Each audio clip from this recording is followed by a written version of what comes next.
साथियों,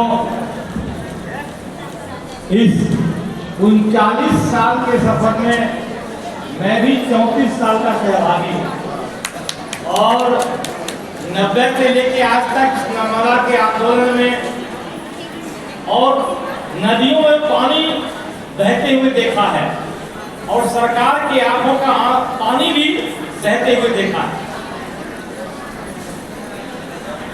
ये व्यवस्था नदी को ऐसा मानती है जैसे खुला हुआ खजाना है, जितना चाहो उसको, और उनकी जीभ लपलपाते रहती है कि योजना पर योजना लाओ।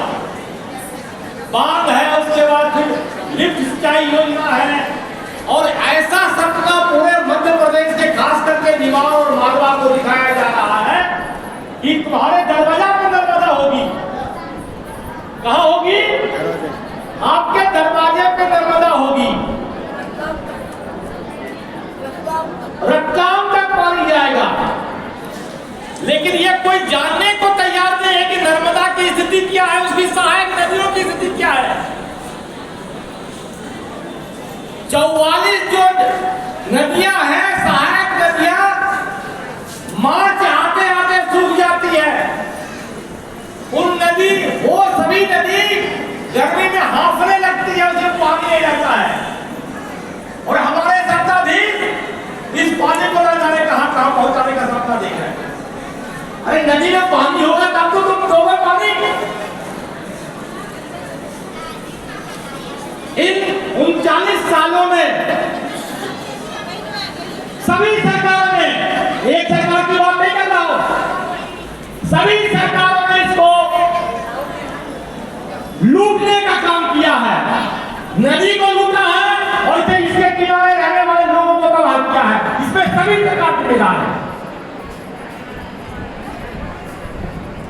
दूसरी बात, ये मैदानी इलाका को तबाह करने के बाद ये आदिवासी इलाकों में कोहरा मचा रहे हैं। वर्गी के ऊपर 3 बार 4 बार बसनिया, राघवपुर, अपर नर्मदा, अपर गुडने, जहां पे आदिवासी, हाँ तो इन सभी बातों पे अभी वहां संघर्ष जारी है। जंगल डुबाएंगे, वहां की जमीन डुबाएंगे, और आदिवासी कैसे हो जाएंगे? सस्ते मजदूर चाहिए। इस पूरी व्यवस्था को क्या चाहिए? मजदूर चाहिए। और जब खेती नहीं होगी तो क्या करेंगे? मजदूर भी करेंगे। दूसरी को सबसे महत्वपूर्ण बात है, बांध वर्गी का तो बना दिया, अब उस वर्गी बांध से बिजली 100 मेगावाट बनती है, उसमें पूरा नहीं हो रहा है। अब यहाँ पे चुटका परमाणु बिजली घर 2009 से प्रस्तावित है, आज तक लोगों ने रोक के रखा है। लेकिन और जानते हैं कितने? 21,000 करोड़ का प्रोजेक्ट है। 1400 मेगावाट के लिए 21,000 करोड़ रुपया सरकार बिजली बनाने के नाम पे खर्च करने वाली है। और आदिवासी क्षेत्रों में 5वीं अनुसूची में ग्राम सभा ने कहा है, नेताजी उसमें आए थे, 12 दिसंबर 2017 को 101 ग्राम सभाओं में ग्राम सभा ने प्रस्ताव पारित किया था कि हमें यह परियोजना मंजूर नहीं है आसपास के गांव में। लेकिन पूंजी लिए बैठे हमारे कॉर्पोरेट और नौकरशाह से लेकर के हमारे सत्ताधीश, सबको बहुत गुमान है कि हम जो चाहेंगे सो करेंगे।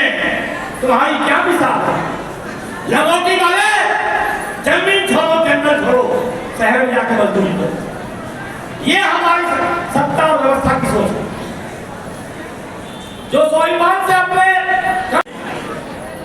उनको खदेड़ने के लिए ये व्यवस्था लगी हुई, और वो ऐसी परियोजना है जो केवल वहां के लोगों को ही बर्बाद नहीं करेगा।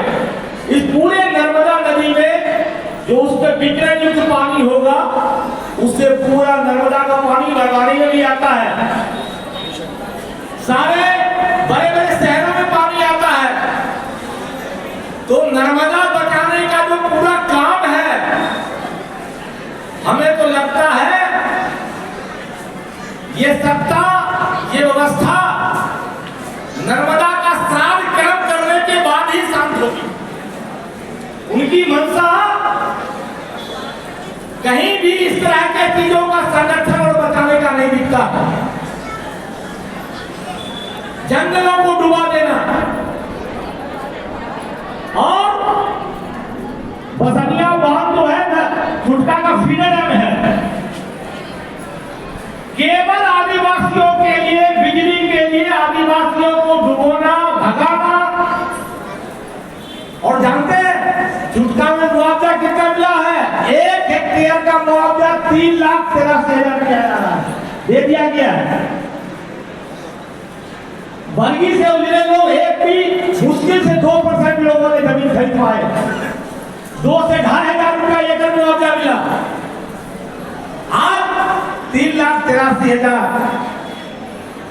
और सवाल उठता है कि जो जिनके पास जमीन बची बरगी बांध के बाद उनको ही केवल मुआवजा मिला है।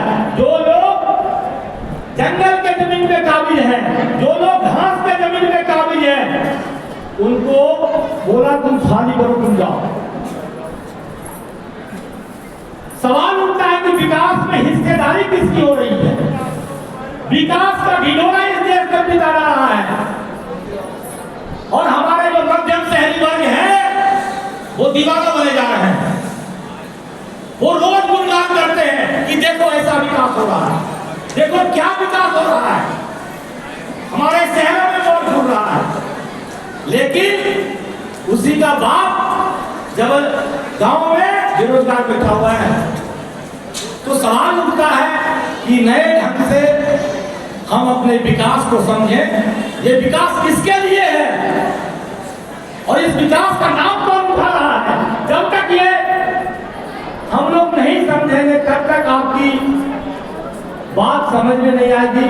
और इस व्यवस्था को, ये जो भी चल रहा है, इसको जब तक आम जनता खुल के समझेगी नहीं बात को, ये लूट पर टिकी हुई सरकार है।